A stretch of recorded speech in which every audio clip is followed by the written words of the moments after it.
Hello guys, welcome to my YouTube channel, and today we are going to check a simple code, Python code, to see whether the given list has an equilibrium index. Okay, so what is an equilibrium index basically? So here you can see this list here. Okay, let's take this list at the end and let's comment this out. We need this. So this is a given list here.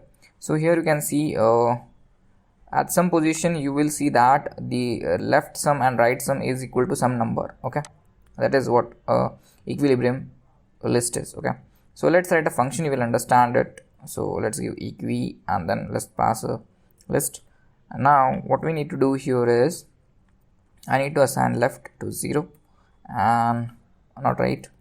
I need to calculate the total sum is equal to sum of a. Okay, now for I in range len of a, what we need to do is if t sum is equal to left, we need to return I.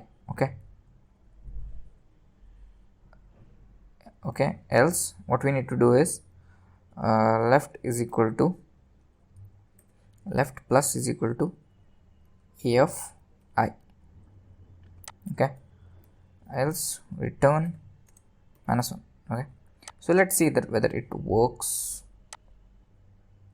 Control X and then print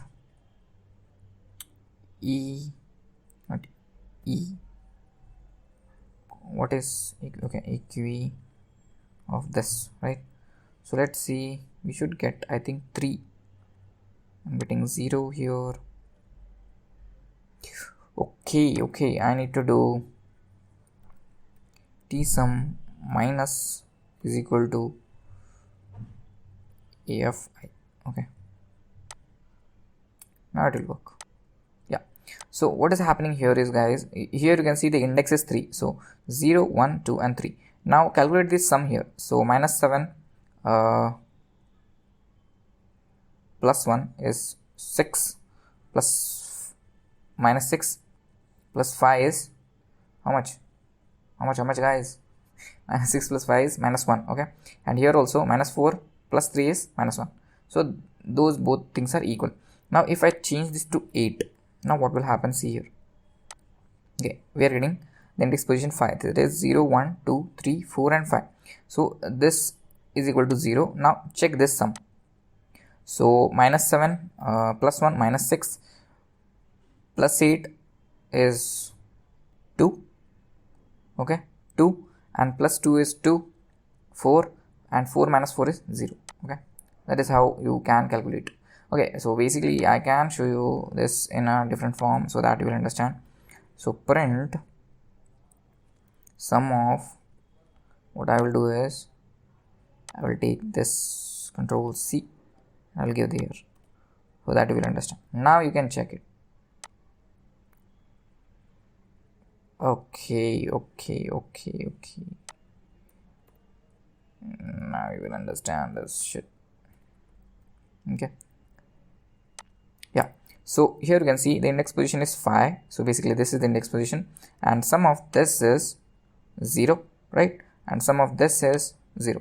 So this is the equilibrium index. Okay, that is what it is returning. And for the first condition, it was what it was, I think 5. Let's check this. Yeah, so now if I give this control C here, control V here, and let's copy this and I will give here, and this is the thing. Okay, so that because sometimes calculating things gets difficult, so I don't want to confuse you people. So here you can see the sum is equal to -1 and the equilibrium index is 2. So basically this sum is equal to this sum and our index is 3. So 0, 1, 2 and 3, that is 2. Okay, that is how you get the equilibrium index. So basically the point is if the array is divided into two parts, it has the sum which is equal to the left part and right part. If I give some digit which is, now the sum is not equal, so it will return us -1. Here you go. Okay, so this is how equilibrium index works. So this is a simple code. Here first we are assigning left is equal to 0, and first we are calculating sum. Now we are minusing the first elements of array, that is t sum is equal to -7, sorry, total sum -7, and this we are assigning if we are checking t sum is equal to our left or not, and if it is equal, then we are returning it to I, else we are assigning left plus to a of I, like that. Okay, so this is decrementing and this is incrementing, so at some point they may be equal, right? So this is how the equilibrium index works. So hope this helps. If you learn something from this video or understood this code, or if you have some optimized code version of this code, you can just comment it out so that we can learn. Okay, and also I can learn. Okay, so yeah, that's good. So if you learn something from this video, do hit the subscribe button. Until then, take care. Bye bye.